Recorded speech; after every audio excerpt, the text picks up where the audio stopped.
as jy dit nie veg nie, gaan jou kinders dit moet veg. En as jy dogters het, is die kans goed, hulle gaan met ouens trou wat met dit gaan moet deel. Ja. Procrastination is nie iets wat ons moet aantrek as 'n identiteit nie, maar dis iets waarmee ons moet deel. Jy is die Dawid in jou eie storie.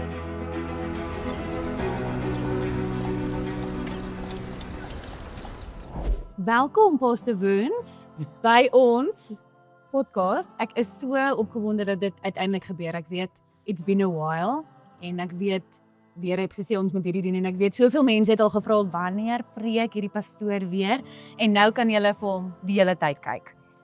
So ons het vanoggend het ons net 'n vinnige ding aangeraak pastoor. So welkom. Ja, dankie. Welkom. Baie dankie. Dankie dat jy hierdie doen. Oh, dankie. So ons het gepraat oor wat is die verskil? Die wêreld sê hulle maak procrastination, die woord procrastination, jy kan self die definisie daarvan gaan kyk. Maar hulle romantiseer procrastination. En baie mense sê, "O, maar ag ek is maar procrastinator." Wat dit vir die hemel beteken is ons is ongehoorsaam. Yes. En daar's eendag 'n storie wat pastoor vertel het oor Nehemia. Ja. Hoe sou dit gelyk het as hy procrastinate het, as hy nie gedoen het wat hy gedoen het nie? Ja, nee, ek hoor wat jy sê. So ek sal sê twee goeters voordat ons kom by Nehemia is ek dink baie mense moet verstaan dat jy kan nie 'n persoonlikheidstryd wat ons dalk partykeer het, jou identiteit maak en die verskoning maak vir hoekom jy ongehoorsaam is nie. So met ander woorde, want ons almal het issues, ons almal het goeters waarmee ons struggle wat die Here met ons werk en so aan. En ons kan nie terugval op dit en sê, "Ag, ek het nou maar net 'n meer probleem nie." Jy weet, leef nou maar daarmee. Jy weet, en jou vrou het blou oë heeldag lank, jy weet, en goed soos dit nie. So ons kan nie kan nie dit doen nie. So ek dink ons moet besef dat ons almal, jy weet, is in hierdie ding ingebore met sonde en jy weet, nonsens wat in ons lewens is en daarmee moet gedeel word. As ons die beginsel verstaan, dan verstaan ons procrastination is nie iets wat ons moet aantrek as 'n identiteit nie, maar dis iets waarmee ons moet deel op een of ander vlak. En veral geestelik soos wat jy nou sê, want op die einde van die dag is dit ongehoorsaamheid. Jy kan nie, jy weet, net soos wat 'n halwe waarheid eintlik 'n leuen is om iets half te doen of om iets glad nie te doen nie, veral as jy weet God het jou gevra om dit te doen, is absoluut ongehoorsaamheid. Maar wat die storie van Nehemia so mooi maak op die einde van die dag is, dit is baie eenvoudige storie, dit is 'n storie van 'n ou wat 'n muur bou. Ja. En dit is nie in die konteks van die Bybel eintlik so verskriklik belangrik nie, maar die beginsels waaruit kom is vir my so mooi, maar dit kom neer op wat hom gedryf het om iets te doen, want baie keer wat procrastination, want ek weet nie eens wat die Afrikaanse woord daarvan is nie, want Afrikaners, ons doen nie regtig. Ja, ons het net eerder daai Engelse woord daarin. Nee, ons sit hom daarin. Ons Afrikaners werk hard, ons doen. Hierdie is 'n Engelse konsep wat die Europeërs hiernatoe gebring het, die Renekke. In elk geval, nee, so dit gaan oor hierdie ou wat hy kom op 'n punt waar ouens vir hom sê dat hierdie mure in pyn lê en die Here breek sy hart. En dit is die groot ding, is ons we've become so desensitized, jy weet, met alles wat om ons aangaan. En die Here het eintlik hierdie plan vir ons lewens en hierdie droom vir ons lewens om iets te doen, maar baie keer dit wat hy vir ons droom is soveel groter as wat ons kan hoop of dink of wens, en omdat dit so groot is, kan ons nie dink dat die Here dit wil doen nie. Ons weet God wil iets doen, en ons weet God sal dit wil doen, maar ons probleem is, ons kan nie glo dat God dit deur ons wil doen nie. En dit is die nonsens, is iemand gaan dit doen, maar nie ek nie. Dit kan nie ek wees nie. Dis gebreek, iemand moet. Yes, exactly daai ding. En so wat Nehemia se storie mooi maak, is hy kom op 'n punt waar hy sê, tot hier toe en nie verder nie. Ek gaan nie wag vir iemand anders om dit te doen nie. Ek gaan iets doen. So, maar dit begin by sy hart wat breek. En jy weet, vir enigiemand wat luister, jy weet, om te vra, jy weet, wanneer laas het die Here jou hart gebreek vir iets? Wanneer laas het jy so hard vir die Here gehuil oor iets wat nie oor jou eie nonsens nie, jy weet, nie oor jou eie situasie nie, maar wat jy ander mense so jammer gekry het of 'n situasie gesien het wat jy gesê het, Here, hierdie is nie alright nie, hierdie kan nie so wees nie. En dit was Nehemia en dan stap hy in by die koning want hy was nou maar 'n glorified tea lady, jy weet, hy was die skinker. En die koning vra vir hom, jy weet, wat's fout met jou gesig, jy weet, hoekom lyk jy so? En wat hy vir hom die storie vertel. En om te verstaan, this is the conquered talking to the conqueror. En hulle praat oor om mure te bou wat dit makliker kan maak dat as hulle sou wil weer rebelleer, dat hulle kan. En hierdie koning sien hoe hierdie ou se hart gebreek is en wat hy goeders opstel dat wanneer Nehemia dan nou reis terug om die mure te bou, dat hy guns het.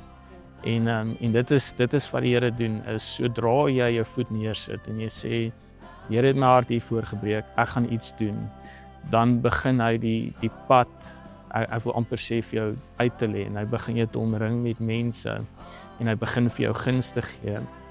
En saam met dit is dit ook maar alles timing, nee. Ja, alles dink jy, hy het, God moes obviously op 'n manier na die mense toe gegaan en want hoe ek het verstaan is, elkeen het net die muur vir hulle eie huis herbou. En hoe dink jy, het Nehemia, dink jy het seker maar 'n meeting geroep en gesê, hey, guys, kom ons doen dit, want hy moes in hulle harte ook ingekom het. Want soos wat ek het verstaan, hulle was besig om deur Jerusalem te gaan en hulle is besig om te plunder en te doen net wat hulle wil. En hulle is besig om daai stad af te breek. Yes. Net soos wat mense nou maar dorpe en stede afbreek, Heidelberg is wel nou die dorp van die jaar, net as jy nou nie geweet het nie. Maar is omdat iemand omgegee het, iemand se hart het gebreek. Yes. So, hoe dink jy het hy die baie ingekry van die mense? Ek dink, dit kan nie anders nie. Ek dink mense tel daai ding op van as jou hart gebreek is vir iets, want jy het 'n come hell high water tipe van attitude, van ek gee nie om of julle dit saam met my doen nie, en of ek hierdie ding alleen doen nie, dan bou ek hierdie muur alleen, maar ons gaan dit doen. Die ding is, die mense was so uitgebuit as gevolg van die muur wat in pyn gelê het, dat toe hy kom met ons gaan nou iets doen, het hulle vir 'n slag geleier, want hulle het ook teruggesit en gedink, iemand moet hierdie uitsort. En hier stuur die Here die skinker van die koning. Die skinker. Jy weet. Kan enigiemand wees en ek dink die skinker, ek dink nie het gedink. Dit gaan deur my gebeur. Wow. Want is so groot. Ja. En dis al wanneer Jesus se naam so groot gemaak word, is wanneer almal weet jy kan dit nie doen nie. Ja. Nee? Ja, dis onmoontlik. Dis crazy. Dit is dis rarig crazy. Maar ek dink hy het ek dink nie die Bybel sê hy het hulle saamgeroep en gesê hierdie gaan nou gebeur. Ja. En die Bybel sê dat terwyl hulle die werk gedoen het, die mense se harte was in dit. En jy weet die beginsel is wanneer die Here jou hart breek vir jou gemeenskap om jou en jy begin iets aan te spreek, jy weet wat niemand anders wil doen nie, gaan die Here jou omring met mense wat eintlik nog heeltyd dieselfde voel. Hulle het net 'n leier gesoek, hulle het net iemand gesoek wat sê, ek gee nou nie meer om nie, ek gee nie om wat dit my gaan kos nie, ek gee nie om nie, ons gaan hierdie ding uitsort. En as gevolg daarvan het hulle hom gevolg. Obviously het hy dan nou natuurlik die teenkanting gekry, want enige iemand wat groot genoeg droom of 'n groot genoeg roeping het op hulle lewens wat crazy is en onmoontlik is, gaan die ouens sê wat terugsit en sê, man, hierdie gaan nooit gebeur nie. Ja, kom ons kyk maar. Ja, well done, jy weet, en wat hom afbreek agter sy rug, wat hom sleg praat agter sy rug, daai tipe van ding, en tweespalk probeer bring. Maar hy het nooit na die meetings toe gegaan, jy weet, waar die ouens, verstaan jy, want hulle wou heeltyd vergaderings met hom hê en hy soos, hou julle vergaderings, ek's besig om 'n muur te bou, jy weet, daai tipe van ding. En daar's daai gedeelte wat ons graag quote, maar ek wil weet, kom dit by mense se harte uit? Want dit het by my hart uit. Die eerste keer wat pastoor dit vertel het ek dit ervaar. Ek is op my muur, ek doen 'n goeie werk. Toe ons die Revelation gebou het, ek is op my muur, ek en my man, ons doen 'n goeie werk. Yes. Ons kan nie nou afkom nie, totdat dit nie klaar is. Yes. Ek stem saam, ek dink daar's soveel goed wat ons partykeer veral, onthou ons praat oor procrastination, jy weet, van die verskonings vir hoekom ons nog nie goed doen nie, is ons is nog nie goed genoeg nie. Ons het nog nie die skills nie en ons het nog nie die resources om te doen wat ons moet doen nie. En hulle het basies die stukke van die ou muur gevat en ook daarin gewerk. Jy moet nou verstaan, jy weet, hulle het gebruik wat ook al hulle kon kry. En as gevolg van die brief wat die koning saam gestuur het, kon hulle ook hout en so aankry, ook van die omliggende areas. So dit was, die Here se hand was in dit. Jy weet, dis die groot ding, is as die Here se hand nie in dit is nie, gaan jy dit in elk geval nie kan doen nie. Maar die feit dat almal verantwoordelikheid gevat het, almal het voor hulle eie huis gebou, en toe nou later hoe dit gewerk het, is die ouens het hulle aangeval, want toe hulle nie afgebring kon kry met hulle woorde nie, het hulle fisies begin aanval.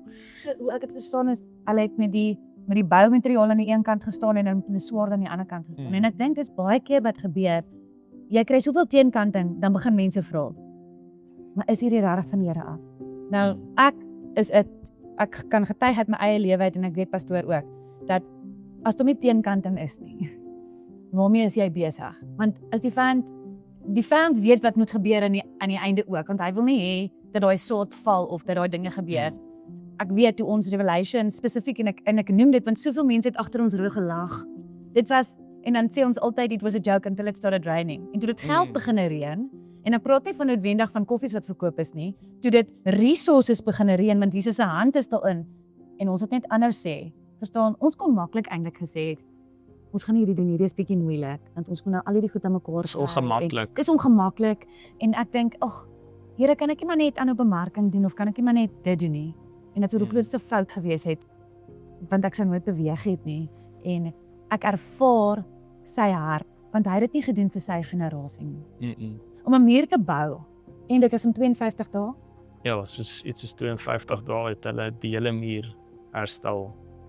En daai woord herstel, is my so mooi, want as mense in eenheid is, want die woord sê ook, where there is unity, you will command his blessing. Hy sê nie net, ek gaan maar kyk wat ek gaan doen nie, né? Hy wil not commanded you in Joshua 1:9 to be strong and courageous. Wanneer Jesus die woord command gebruik, dink ek nie, dit is sommer vir niks nie. Ja. Maar dis asof daar iets is, soos 'n my vriendin sê vir my, dis soos Eye of the Tiger speel. Ek weet dis dan nie 'n Jesus liedjie nie, maar Eye of the Tiger speel en jy soos, ek gaan nou by hierdie Rocky Truffle opklim en ek gaan nou soos ek's reg vir hierdie ding.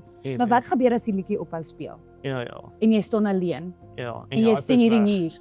En jy Hy is weg. Ja. Daar loop mense langs die pad weg eintlik. Yes. Want ek dink procrastination en deursettingsvermoë, ek nou lekker Afrikaans en Engels wat mekaar trou daar, maar ek dink hulle sit in dieselfde kamer. Soos wat baie mense sê, hulle is besapte WhatsApp groep, né? Yes. Ja, same WhatsApp groep, ja. Daai moes verskriklik gewees het vir Nehemia om die mense se buy-in heeltyd te hê, om te sê, "Voorie, bou net jou muur voor jou eie huis, jy doen dit nie vir nou nie." Ek wonder hoe die kinders daai tyd, die gevoel wat almal is besig om te bou, en ek dink hulle vra hulle ouers, hoorie, is ons besig met die regte ding hierso? En ek dink dat die ouers wat se harte daarin was, soos wat jy sê, hulle harte was daarin, hulle het net 'n leier nodig gehad. Ja. En ek kyk net so vir watse mure moes ons gebou het. Ek is seker, en ons ken een van pastoor se groot stories, die muur wat moes herbou geword het, van om kinders te kry. Ja, van infertiliteit, ja. Wat baie mense hierdie laaste ruk, ek meen hoe meer mense jy ontmoet, hoe meer besef jy, mense gaan deur dit. Maar miskien is dit soos, jy weet, wanneer vriende van jou 'n nuwe kar koop, dan sien jy daai kar heeltyd, jy weet, daai tipe van ding, miskien is dit. Maar ons almal het mure om te bou, maar in daai metafoor sal ek sê, jy weet, ons almal het reëse om te veg. Jy weet wat die wêreld wag vir ons om te veg. Jy weet, jy's die Dawid in jou eie storie, as ek dit so kan stel. En as jy dit nie veg nie, gaan jou kinders dit moet veg. Jy weet, alles wat Dawid gedoen het sy kinders nie nodig gehad om te veg nie. As gevolg daarvan is hoekom hy die koning was. Maar as Dawid die geveg het vir sy gesin, en op sy vrouens verneek het nie, dan het jy nie Absalom se rebellie gehad nie. Dan het jy toe Tamar verkragt was deur Amnon en Dawid niks gedoen het nie, het jy nooit Absalom se rebellie gehad nie. En onthou het hy gehou oor sy kind. Jy weet, dit is die goed wat ons los en nie aanvat en veg wanneer die Here dit voor ons sit nie, is wat ons kinders gaan baklei. En baie mans verstaan dit nie, maar dis die ding van last en pornografie en daai goed. As jy nie met dit nou deel nie, gaan jou kinders met dit moet deel. En as jy dogters het, is die kans goed, hulle gaan met ouens trou wat met dit gaan moet deel. Ja. Want dit is 'n geestelike geveg daai. So mense verstaan dit nie. Dit wat jy los, gaan jou kinders moet deel. So dit is hoekom ons moet opstaan, nie net as mans nie, maar vrouens as helpers, om hulle mans te ondersteun ook in dit, dat ons die goeders wat ons in ons lewens sien, jy weet die seer wat ons gehad het, dit wat ons ouers miskien in ons gebreek het en seer gemaak het, nie aspres nie, net omdat hulle nie geweet het nie. En nou dat ons weet en ons het die voorbeeld van die woord, omdat ons Jesus ken, word ons gechallenge, gaan jy nou maar net dit as 'n verskoning gebruik as dis hoekom jy 'n slegte ouer is, of nou dat jy van beter weet, gaan jy toelaat dat die Heilige Gees dan uit die karakter bou en jy hierdie ding veg, sodat jou kinders nie hoef hierdie ding te veg wanneer hulle ouer word nie. So ek dink dis massive. Ek dink dit is so relevant vir ons tyd om hierdie reëse te veg, want as ons procrastinate en dit los, dan sal dit niks gaan herstel word nie. Ek het nou daai woord gebruik. Niks gaan herstel word nie, niks gaan herbou word nie, niks gaan reconcile nie. En dan sit ons net met dieselfde moeilikheid volgende generasie. En my man Christus se hart is presies wat jy sê, dat ons nou 'n paar giants kan slay. Maar hulle leer ook deur om te sien hoe ons dit doen, dat hulle dit ook kan doen. exactly. Want die hart is, en ek seker jou en Laura sin ook, dat ons sien nie ons kinders se vroeg sal wees. Ons het nou daaroor gepraat. Ja. Ons kinders gaan soveel meer vermag in die gees en in die vlees as wat ons ooit het, en dis wat ons spreek in generasies in. En ek dink nie Nehemia het gedink sy naam gaan so baie genoem word nie. Hy het nie gedink daar gaan 'n boek wees nie. Die koning se hand in alles was obviously koning Jesus is vir ons. Hy gaan altyd weer, there's a godly vision, there will be godly provision. Ek kan dit sien, jy kan dit sien, Ja. en ons net by die koning se hand en hart is reeds daarin. Ja, definitief. Maar dit is hoekom ek sê, is Nehemia se storie sou nooit gebeur het nie. Jy weet, dit is hoekom in haar eerste hoofstuk, jy weet, gaan lees dit, is die Here het sy hart so gebreek daarvoor, dat hy uit vir 3 dae niks geëet nie, uit gevas, uit gebid en uit gehuil voor die Here as gevolg hiervan. Jy weet, dit is waarmee ons as gemeenskap gechallenge word, is wat is ons al so emosioneel toe vir dit wat om ons gebeur, dat ons nie meer die goed raak sien nie.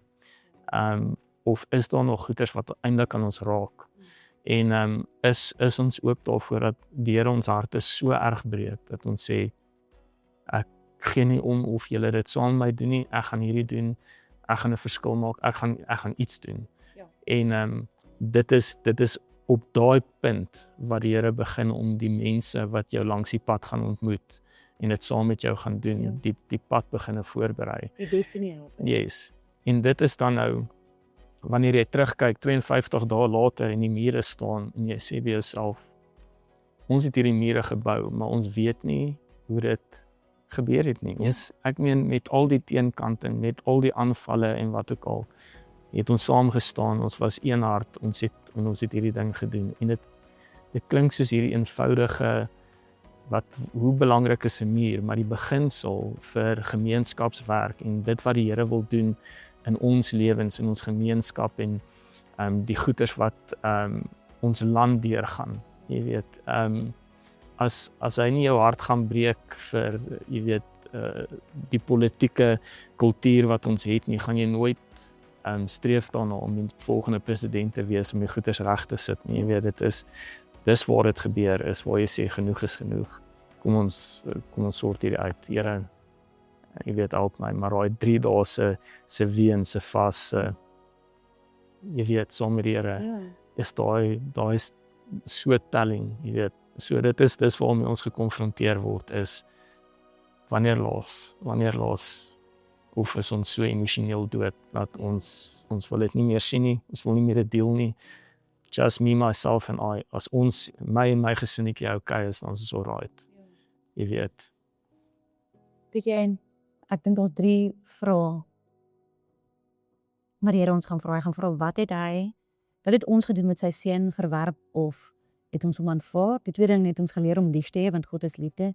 Maar ek glo die derde ding is wat het jy gedoen met wat hy in jou hand gesit het? En as hy 'n paar bakstene en goed in jou hand gaan sit, bou, want niemand gaan saam met jou voor Jesus eendag staan. Jy gaan nie kan sê, maar hy gaan sê, ek praat nie van hulle nie, ek gaan met hulle deel. Ek praat nou vandag met jou en ek dink dit is my hart dat as iemand hierdie nou luister, dat hulle presies soos wat pastoor sê, dit sal ervaar, voel net wie, ek dink is die beginpunt.